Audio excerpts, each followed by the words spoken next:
his wish. Before Faersylvie was to go back into the waters, she had time to spend and meet some new friends in the rainforest. Rainforests are extremely important for the health and ecological well-being of the earth. These precious plants and trees of the rainforest give humans much of the earth's oxygen. These plants are used by many humans and fairy doctors and in the human world in hospitals for making medicine to help fight illness and dis-ease. It shocked Faersylvie to learn that their fairy and animal homes were being destroyed on a massive scale on a daily basis. The rainforests and these medical fairy folk are responsible for a very important job of recycling and cleansing the earth, creating healing waters. The trees in these mystical rainforests remove carbon dioxide from the atmosphere. Faersylvie was ready to fly to an unexplored tropical forest and meet new friends in the Amazon rainforest. Faersylvie knew that one day she would return to see Mr. Stag of the North near Peace Headquarters. She did so miss all of the sacred animals and all her friends and the butterfly lady back at Peace Headquarters. Faersylvie enjoyed her tropical fruit of pineapple, mango, coconut, yams, and even a few Brazilian nuts. The foods of the forest tasted so pure. She remembered when she was human of how food tasted so differently. It was much nicer than eating fruit that was in a plastic box in a human supermarket. Faersylvie smiled, feeling energized after her healthy snack. "Hello, everyone," she said to her new friends in the rainforest. "It's a pleasure to meet you all.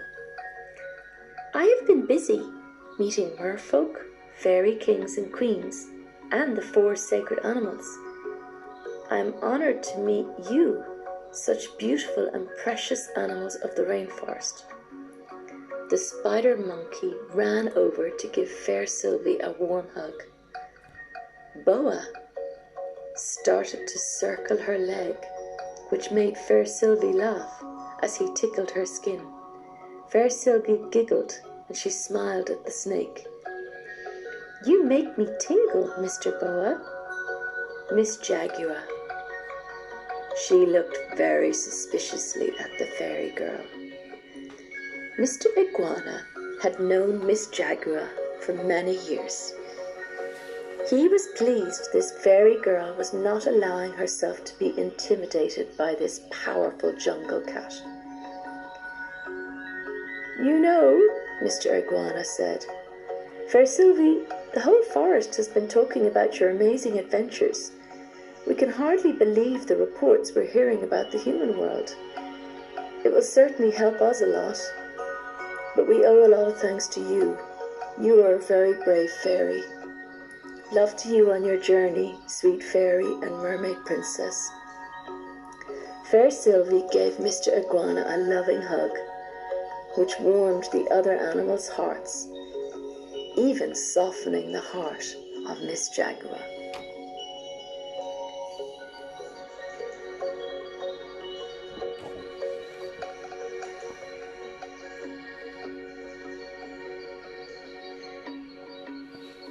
Sylvie returns to the waters. Sylvie was once again Sylvie. Her skin sparkled and glimmered in the water. It was such a heavenly feeling. Macaw, the bird of truth, flew above in awe of the magic he had witnessed of Father Sky and Mother Earth.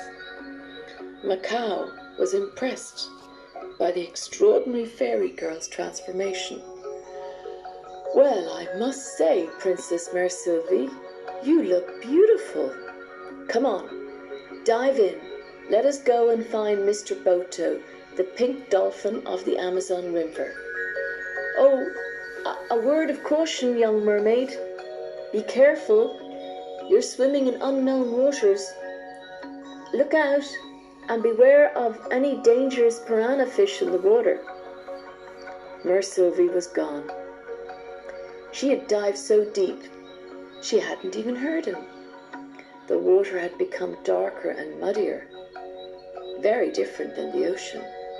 Suddenly, she felt something biting her tail. Sylvie cried, and she felt terrified. She turned around, and right in front of her was a pink dolphin. "Oh, I'm sorry, Mr. Dolphin. I think I just escaped some sort of fish. I hope it wasn't a piranha fish. He may have thought I was human, which I am, but I'm not. And I think he was trying to eat me." Mr. Boto, the pink dolphin, laughed. "Well, hi there, young lady. What are you doing in our waters? And how can you actually speak to us?" "Oh, don't be scared. I'm sure if it was the piranha fish, he just wanted a little snack." He noticed her mermaid tail. "Hey, you're a mermaid. Oh, now I understand why you can talk to me." Ha ha! He started to laugh. "No wonder the piranha swam away. He realized you're one of us." Mr. Boto looked a bit puzzled, and he asked Sylvie, "What is a pretty mermaid doing in the Amazon River? The Atlantic is that away."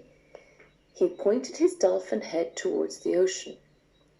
Sylvie began to get upset. "Oh, Mr. Dolphin, I fear I may be lost. Oh, why didn't I listen to the magical bird of truth, Macau? Oh, that beautiful bird of truth. I was just so happy to be a mermaid again. I just wanted to dive back into the water and find the magic pink dolphin, Mr. Boto, myself. I meant to be taking him to meet the Mermaid of Infinity and the ancient sea goddess Gemania for the final Pearls of Wisdom mission for humanity." Sylvie prepares for the final POW mission. The Mermaid of Infinity found the pair of them, and she spoke to the stunned dolphin with a sparkle in her eyes. "Well, look who is here. It's our magical pink dolphin, Mr. Boto. I've heard so much about you from my ancient mermaid sister, Yamania. Welcome," she said as she turned her head up to the skies. "My wise Mr. Eagle and dear magnificent Mr. Swallowtail.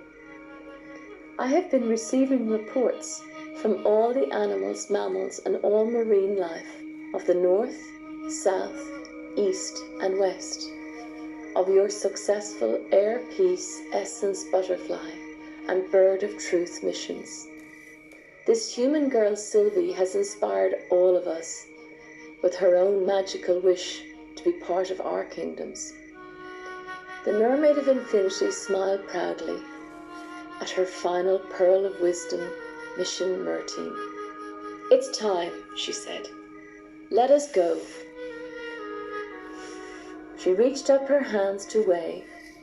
"We bid you farewell, brave Macau, Mr. Eagle, and Mr. Swallowtail. Go forth. Let everyone know on land and sea, we